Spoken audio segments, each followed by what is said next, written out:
Hello, this is Aaron, and welcome back to the podcast. Last Friday in my weekly digest, I sent out the information that Tim Keller had been sent home from the hospital to hospice care at home. He had been battling pancreatic cancer for a couple of years. As you know, that's one of the most deadly forms of cancer. It's one of the worst you can get. And he, in fact, did die later that day. And you've probably seen the obituaries in the New York Times, the New Yorker, many other publications attesting to how influential he was in the evangelical world. And I wanted to make a comment about Keller related to an aspect of his style and way of doing business that has been remarked upon, but I don't think it necessarily comes through in tangible ways. So I want to illustrate that. And that is the way that Tim Keller was willing to build up and support people of much lower status and influence and audience than himself. So one example of that is he wrote the introduction to Jake Meador's book, In Search of the Common Good. So Jake Meador is a millennial evangelical presbyterian in Nebraska. He's the editor of Mere Orthodoxy, which is essentially, you could think of it like as a little magazine of sorts, in the sense that the Hedgehog Review or something like that is a little magazine. It's not a pejorative term, by the way, although predominantly online, not in print, although they do have a print edition. And it's, I think, widely read in certain circles, but he is certainly not a household name or a celebrity. Maybe he's doing it full time now, but I don't even think he was really doing it as his job until very recently, even if he is still. He had a day job. And, to get a big time guy like Tim Keller to not only blurb your book or give it an endorsement, but to actually write an introduction, that is really something. And I think it shows that, Keller was willingness to do that shows something about his character. It would have been very easy to simply say no to that. And I actually discussed this with Meador a little bit in an older interview I did with him for the YouTube channel. So if you go back into the YouTube live stream history, you can find my interview with Jake where he talks about how he met Keller and Keller came about to do that. But that's an example of him helping out a guy who literally had nothing to offer in return.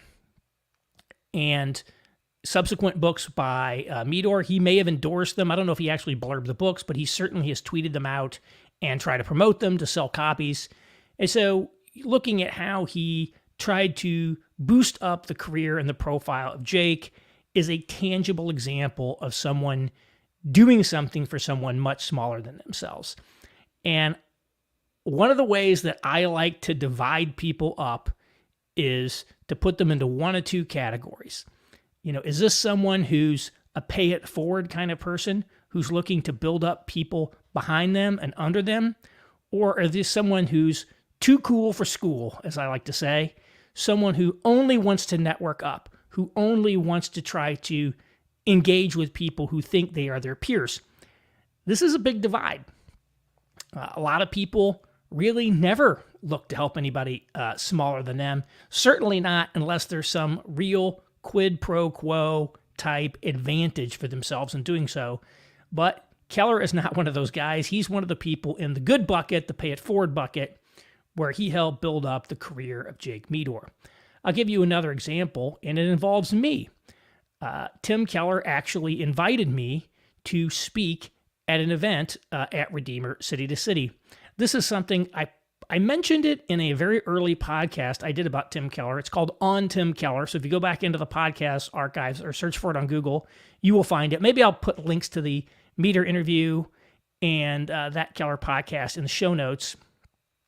But it's something this might be only the second time I've ever spoken about this publicly, because I felt it was such a kind thing that Keller did for me that I didn't want to sort of try to cash in on it. I didn't want to try to trade on any association with that. So I didn't take, like photographs of me and Tim Keller on stage together and, use that as my Twitter profile or something like that, which a lot of people do. And, I alluded to this in my last newsletter that I am someone who, historically has not been someone who's very into self-promotion, kind of very averse to it. And I've really had to change that way of thinking and say, yes, sales and marketing is part of my job. It's a big part of what I do. And I am someone who's very comfortable, making the ask and selling and marketing. So maybe this is something I should have cashed in on all along, but I never did it. So this is, I think, only the second time I've ever spoken about it publicly. But back in 2013, I got an email out of the blue from someone at Redeemer to City to City, asking if I would speak at their annual hub event. I don't know if they still do this. They probably do something like it, even if it's been rebranded. But basically, it's a big annual donor appreciation / fundraising event for them where they raise a significant amount of money. And so first off, just being asked to speak at an event where you're planning to raise a huge amount of money is a major vote of confidence. So they're basically saying, we're going to bring you in here, this guy who doesn't have the same kind of profile that we do, and we're going to trust that you're not going to screw it up. And I think because I come from a consulting background, I am always very cognizant that when someone asks you to do something like that, when somebody asks you to be the keynote speaker at their event, particularly if it's like a major event, like a Chamber of Commerce, annual luncheon, or an event like this, somebody there went to bat to hire you to do that job, right? Say, go with this guy. And therefore, there are a lot of people in those organizations whose reputations are on the line if you screw that up. And you need to take that seriously. So if you're a consultant and you have a client, never forget that someone at that client organization said, yes, this is the guy, this is the firm we want to hire. And they've put their reputation on the line for your performance. And you really, really, really need to be cognizant of that and execute on that.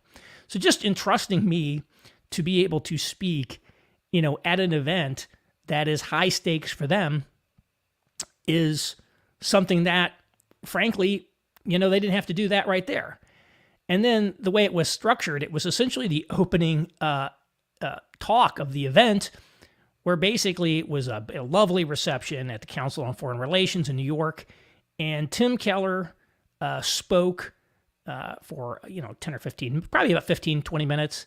And then I spoke for 10 to 15 minutes. And then we did a joint Q&A on stage. So not only did they invite me to be here, they had an event where essentially I was on stage presented as if I were a peer of Tim Keller, which was clearly not the case.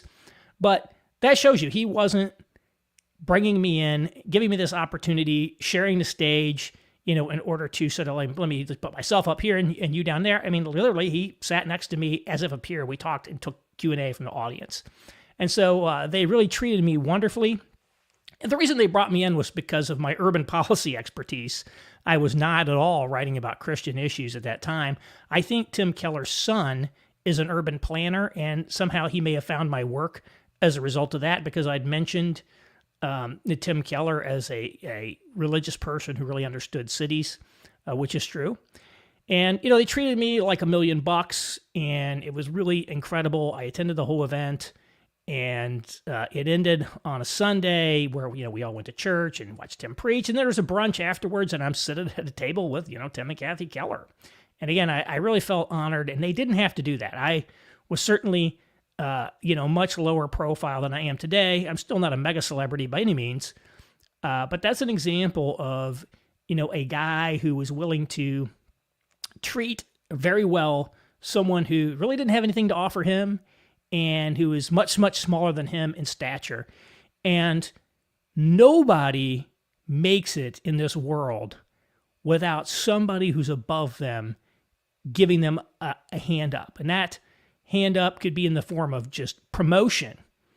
For example, one of the only reason I still am writing on this topic is because Rod Dreher said, you guys have to sign up for this Aaron Renn newsletter. I was going to shut it down because the readership was too low. And Rod Dreher sent me, a couple thousand, maybe 3,000 even subscribers almost overnight within a week and made it worth a while. If I hadn't had that, I wouldn't be there. Sometimes it's in terms of money. There's sort of these origin stories, I think, that a lot of people manufacture. And when you read about people and their history, a lot of times this is edited out, maybe not even maliciously, but it's something that people don't know. If you don't have people giving you a hand up, you are not going to get anywhere in this world. And so I'm really gratefully and appreciative of the fact that, somebody like that was willing to do that. And I also want to specifically note, in terms of like people who've kind of given me a hand up, that event was probably the largest gap in stature of anyone else who's ever helped me. There have been people above me who helped me, but nobody's ever done anything for me like that. I know some people who are as famous or, maybe even more famous than Tim Keller.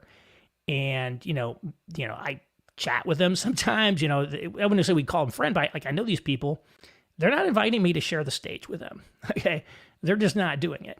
And so he did that. I think it shows something, about, his character as a person. And, he did sort of do this. And I think a lot of times people don't know the concrete ways in which he did that. And that was the one and only time that I actually ever met Tim Keller. And when he died, I just saw one of the things that was tweeted out was his final message to Redeemer Presbyterian Church. It was a video that he had recorded. I don't think it was intended as a last will and testament. It was just going to be a video that he was going to share with the congregation at an all-hands meeting, all attendee meeting. And it just turned out that was his last one, and it was actually dropped on the 19th when they had this meeting. And I watched this video, and this video leads off essentially with a denial that his ministry was built in the neutral world. And in other words, he sort of like starts off this last message with a critique and refutation of my three worlds model. And I'm not really sure how to process that, to be quite honest. I think back and I kind of wish there were an alternate universe where that first meeting back in 2013 was actually the start of an actual productive relationship that would have extended over time. But unfortunately, that did not happen. And sometimes that's just the way life is. But it doesn't take anything away from the kind of person that he was, and particularly in these areas of helping kind of smaller people. And for the people who you've helped, unless they became famous, you probably wouldn't hear the story because they don't have the giant audiences. So I wanted to pass that along. And of course, my condolences to his family, and people should pray for them, as I'm sure it's very difficult for them to lose, a husband and a father and a grandfather. This week, in the content of the podcast, I wanted to follow up on a point that I've noted in the newsletter a couple of times. I put a video from this guy who goes by the name Reformed Zoomer. He says he's a Gen Z, very conservative, theologically conservative person in the mainline Protestant denomination. He plays Minecraft and does videos opining on different topics. And I shared a video of him basically explaining why he's not part of the conservative PCA or conservative theological denominations and why he stayed in this mainline. One of the things that he said was that the mainline denominations have all the social cachet, they have all the premier buildings, they have the institutions. Basically, there is enormous institutional, cultural, and financial capital embedded in these organizations, and he doesn't want to just walk away from that. And this is something that I have talked about before. If you go back to my podcast on mainline Protestantism, maybe I can try to dig that one up too. And I talked about the cultural center, and that they existed at the cultural center, often at the physical center of communities, and evangelicalism is at the cultural periphery.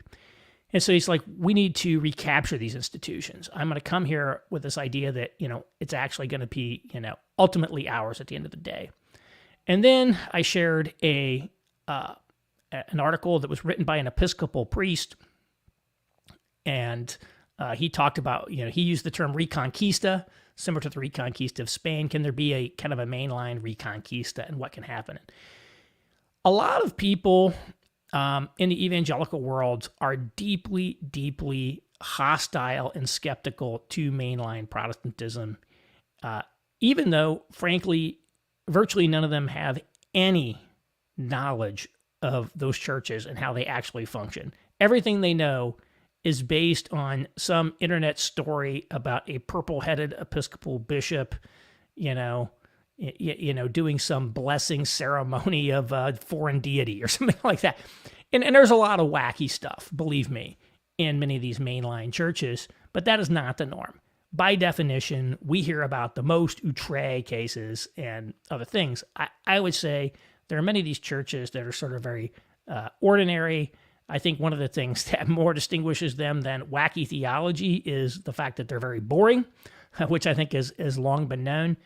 One of their challenges is that they calibrated themselves really not to a boomer style, but to a greatest generation style. I think the style and sensibilities of these churches is very greatest generation. And so the attendee base skews older. There's many things going on there.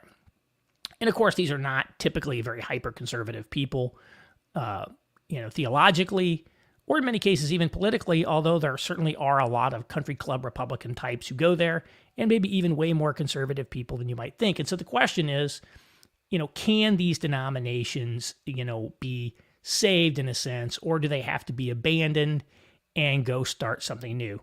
And if you've been listening to me for a while, you know that I'm something of a skeptic of the church planting movement, not in the sense that I don't think we should start new churches, but there is something odd about this idea that, the central organizing event of Christianity is the resurrection of Christ. And I've sat through so many sermons where we talked about the resurrection power of Jesus and resurrection in the believer's life and all that. But the one thing apparently God cannot resurrect is an old dying church.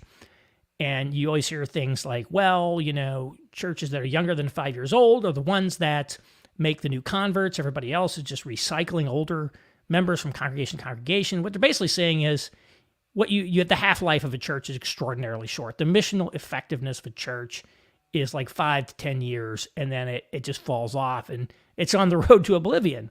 And that does not seem like a very good strategy to me, to just put all your eggs in the start new things basket, because that's a high-risk proposition, and it's a very expensive proposition. So the question is, you say, okay, Aaron, Mr. Smart Guy, how precisely do we go about taking over these mainline denominations? And maybe takeover is the right word. How do you go about resuscitating them? Because frankly, it's not even a matter of saying, we just need to take these things over. The reality is they're dying. They're literally dying out. These things are becoming essentially, pension plans with a real estate portfolio of these church buildings. It's not a good scenario for them. And so they need to be reinvigorated. And so I think it's quite difficult. And, all mainline churches are not created equal. I think what most people have in mind when they think of mainline churches are the Episcopal Church and the Presbyterian Church USA. These were the highest status denominations. These were the establishment denominations. But there are other churches that you can think of as mainline. American Baptist, which is basically the old Northern Baptist. I think they rebranded themselves as American Baptist. There's the United Churches of Christ, which are basically the Congregationalist. There's the Evangelical Lutheran Church in America. There's the United Methodist Church, the Reformed Church in America. And I think we need to divide these really into two different groups. The sort of the Congregationalists and everybody else. And Congregationalism is a form of church government. And I don't want to go too much into church government here. But in a congregational polity, every local church is essentially completely autonomous and self-governing. And therefore, these denominations don't necessarily have enormous power or much leverage over their churches. They are more cooperative associations than denominations properly so called. So the Evangelical Southern Baptist Convention is like this, and it is a Baptist church, is very congregationalist, and every church is autonomous. And so the Southern Baptist Convention can essentially disaffiliate a church, which is essentially to kick them out, but they really can't do anything. They don't credential ministers. They don't discipline anyone. The churches are autonomous. And what that means is the church owns its own property, free and clear. So if you were to go into an American Baptist congregation and somehow manage to revive that around a very theologically conservative vision, the denomination can't take your property away from you. Now, I say that not knowing precisely the American Baptist way, so maybe it's possible I'm wrong on that. But in general, like the Baptist churches, congregational churches, tend to own their own property. So rather than saying congregationalist, perhaps the best way to say is, does the local church really control its own property? And those ones, literally taking over the actual denomination isn't something that is as valuable because it doesn't control the churches. And really, it's essentially a church-by-church battle to essentially revive these places.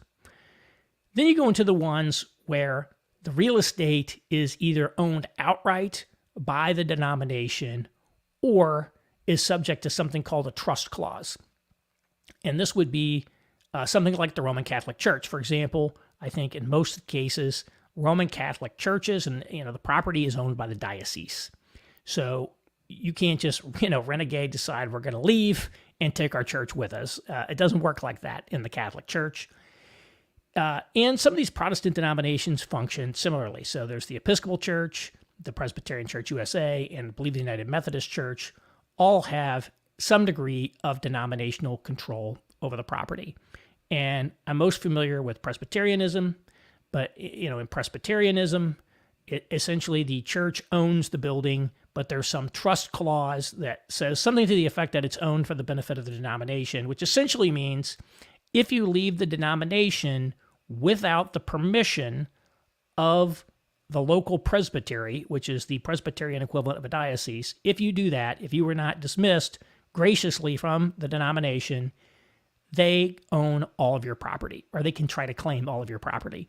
Now, I don't believe that these trust clauses are enforced in every state, but I believe in most states they are, and it's not even just a liberal versus conservative breakdown either. It's in terms of politics, and so in a situation like that, the denomination has enormous power over local congregations, and these denominations often, particularly Presbyterianism and Episcopalianism, often have large institutional assets, large endowments associated with certain churches, etc. So there is a lot of high prestige institutional and financial infrastructure associated with those denominations that makes them extraordinarily valuable. And so the question is, could you potentially, effect change within those denominations? And I would say at the denominational level, I do not see how it's possible to do that at this point in time. Now, again, I'm not saying that it's unworthy of trying, but I don't have a strategy for doing that. But I do believe that for many local churches, that it's very possible for them to be successfully revived and to be able to obtain title to their own property, such that essentially a local congregation can be, can have a successful, if you will, Reconquista. And I know that because I was part of a church in New York City in which this happened. Now, I'm not going to tell you the name of the church, although it wouldn't be too hard to figure out. And the reason for that is my work has never been officially part or supported by any churches. And therefore, I always like to be super cautious for any of the churches that I've attended to not implicate them in anything that I do. And to be 100% supportive of them and their leadership as well. Nothing here is confidential, and frankly, I don't think they would mind if I said it. They probably said the story a million times themselves.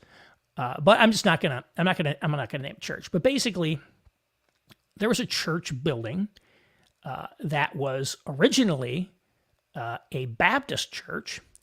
It was built by John D. Rockefeller Jr. And this church still exists, only it has a new name and location, and the new name is Riverside Church, one of the most famous churches in New York. It's up in Morningside Heights by Columbia.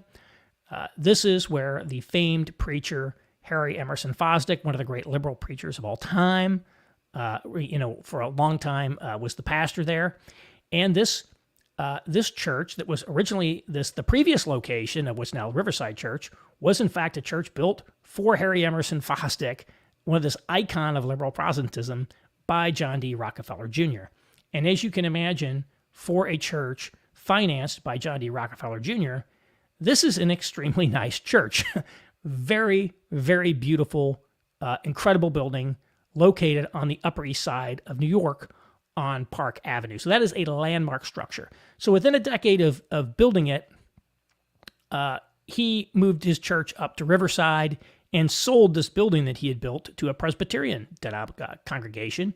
This was in the late 1920s, and they've owned it ever since. And as it turns out, this Presbyterian congregation sort of just slowly died over time. It had dwindled to probably fewer than 30 attendees. It's a little vague what actually happened in the very early days of this turnaround. I've heard a variety of different stories that are not all the same. Not that anybody's lying, but a lot of people simply weren't there. And they're sort of repeating stories that they heard. Even the pastor of the church today wasn't there for the early days. But this thing was essentially dead. It had a pastor who didn't believe Jesus was the Son of God. He was essentially, once described to me as a Unitarian at best. And the building was falling apart, surrounded by scaffolding, needed, over $20 million in repairs. And basically this church was about to go under. And a group of people, I believe they were Baptists, said, why don't we come in here and revive this thing? So they came in, I believe essentially took the thing over and rebooted it. And then, recruited the pastor to come in. And ultimately the church was moved from the PCUSA to the EPC. And then a, massive fundraising campaign was done to restore the building. And now there is an incredible evangelical, theologically orthodox Protestant congregation in a landmark building on the Upper East Side of Manhattan. And that is really, really super impressive. And one of the things that I've always argued is how capital efficient this was. I believe, it's going to be $25 million or so to fully renovate the building. That's a lot of money. New York City's an expensive building. Historic architecture is very complicated to work with, as you know.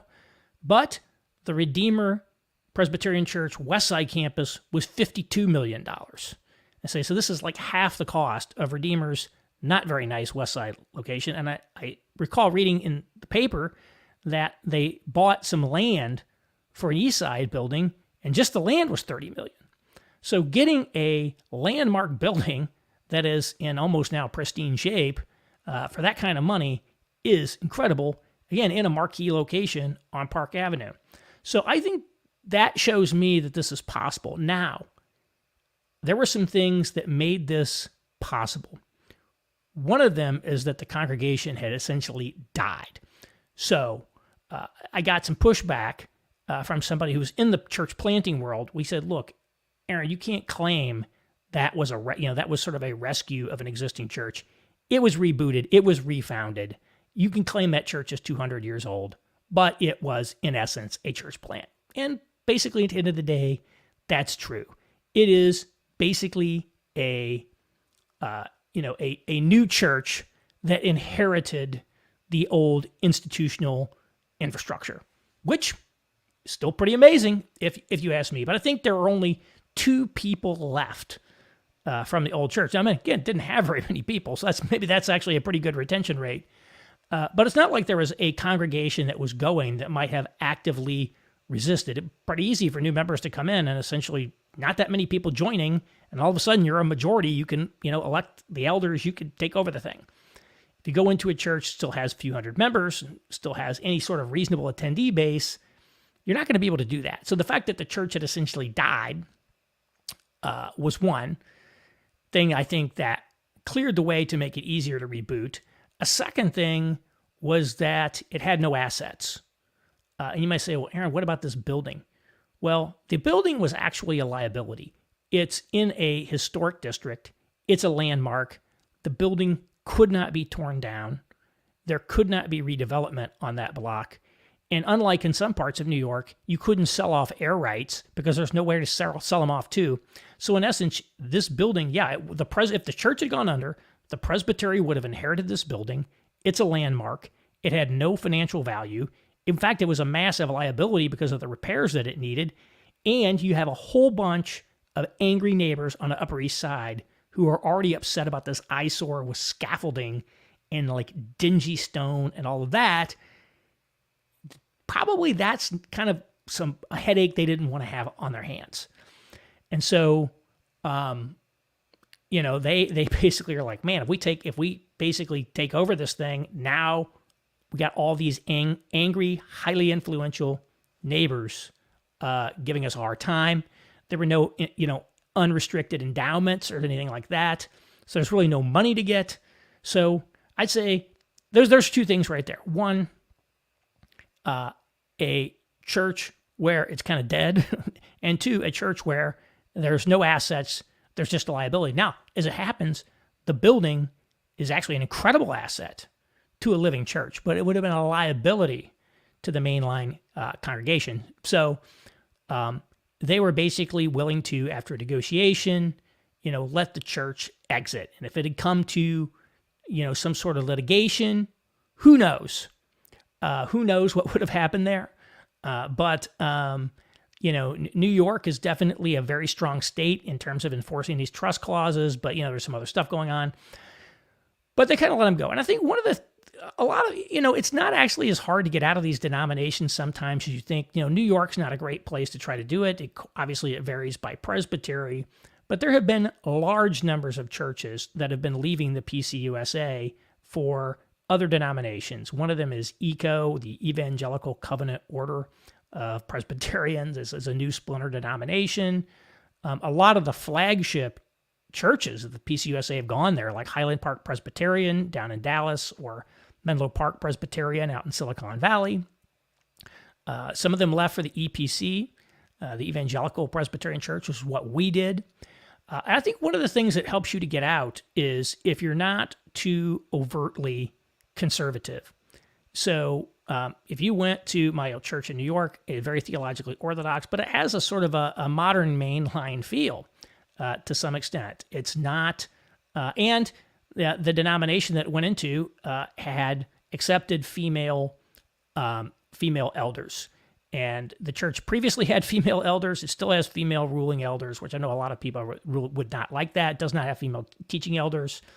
But that's one of the considerations. So basically, these denominations sort of let moderate congregations leave for more moderate, more conservative but still moderate denominations. Whereas where they become very vindictive is when you see very actively conservative people that they don't like that. And in fact, I believe the triggering impetus for my church leaving the PCUSA is that they would not license the pastor we wanted to call to preach in the presbytery. So in the Presbyterian world, pastoral credentialing is handled by the presbytery, and they essentially have to okay anyone that you bring in, and there's an examination process, and they basically weren't going to let this guy be a pastor.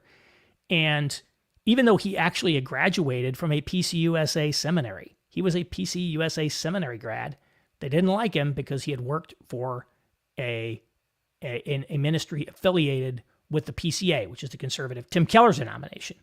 And they hate that. I mean, they hate it. And so they can be very, very, very vindictive towards people that seem like they're very conservative or like have a whiff of fundamentalism about them. But if you're sort of just a moderate evangelical mainline denomination, you're probably not going to have as much trouble getting out as you think. Again, it depends on where you live, but it seems like it's been pretty straightforward for people to exit. They go through a dismissal process. There definitely has to be a vote of the membership, and I'm told it's actually quite onerous. I was talking with someone whose church had left the PCUSA, and it was a vote that was supervised by the presbytery, and they had to have something like 75% of all members vote yes. And it wasn't just a 75% of members, of attending members at the meeting, it was 75% of all members. And so a lot of PCUSA churches have a ton of members that never come. Who knows where they are? They've moved away or whatever. So they had to go through this long process in advance of the vote of cleaning up their membership rolls, which basically meant tracking these people down, a lot of them, and asking them to relinquish their membership. I guess it was going to be hard to kick them out or whatever. And so, but it was that, and then they got out. And then generally you have to pay a breakup fee. I've heard it could be like 15% or whatever. One church here in Indianapolis that left in 2010 paid something like $1 million to get out. So that's a serious amount of money. But this is a fairly large church, so they could afford it. But you're going to pay a serious one. When Highland Park Presbyterian left, again, it was they left without a gracious dismissal. Then they went through all this litigation, and they ended up paying, according to media reports, $7 million. Which, of course, $7 million is chump change. So those guys probably could have paid $70 million and not missed the money. And I'm probably only slightly exaggerating there, but you're going to have to pay some money to get out, but you can get out. So this idea that it's impossible to get out is hard. Now, I have heard it's worse in the Episcopal Church. They don't really let people leave. So I don't really know all the details there. But I got a friend who was basically his congregation got kicked out of their church. They changed the locks, and they deliberately gave it over to the most radical, rabid leftist person they could find. It was just a totally vindictive act because they didn't like, this thing was too conservative for them. There are stories like that. These people can be extraordinarily vicious. But again, I think if it's sort of done within a sort of, with the appropriate way, it's very bureaucratic. It's very it's a strong culture there. I think it's more possible than you might believe for some of these churches to be successfully extracted from mainline denominations. Right now, there's even a United Methodist Church split. Well, there's a window of time in which churches can leave with their property. So, there's that. So again, it's not really reconquering the denomination in any way, in the sense that you probably have to exit the denomination, but in some cases, you can exit the denomination with incredibly valuable institutional infrastructure, like a landmark church on the Upper East Side of New York.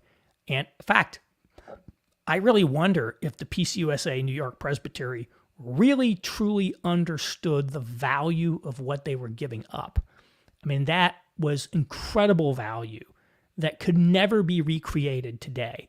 No matter how much money you had, you simply couldn't create something like that. And you have a church with a 200-year history. And in a lot of ways, it's a model, I think, of what a church can be. So having gone through this, I think that writing a lot of these churches off is a mistake. I think there are still plenty of mainline congregations that are sort of almost moderate evangelical. You would say certainly the very conservative people are going to take great issue with their stance on women ordination, things of that nature. Probably a lot of things they wouldn't like about them. But these are not dead congregations. These are people who, have faith in Christ. And, I would like to see a lot more of them figure out how to get out. And again, it's a lot harder when you sort of have a live congregation because there's tremendous inertia. It takes tremendous will and savvy to be able to navigate something like this. But I believe where there's opportunities, evangelicals should not be too quick to write them off. I believe there are many more possibilities than we know there. So I just wanted to share that story and say, yes, I hear all your complaints about these churches. There's some validity to that, and yet I don't think the average evangelical really has much of a clue at all about any of these mainline denominations. And I'm not even going to claim to be an expert, but I know enough to know that like the things that I'm hearing are not lining up with what I'm seeing and reading, etc. So just a few thoughts on that, and I will talk to you next week.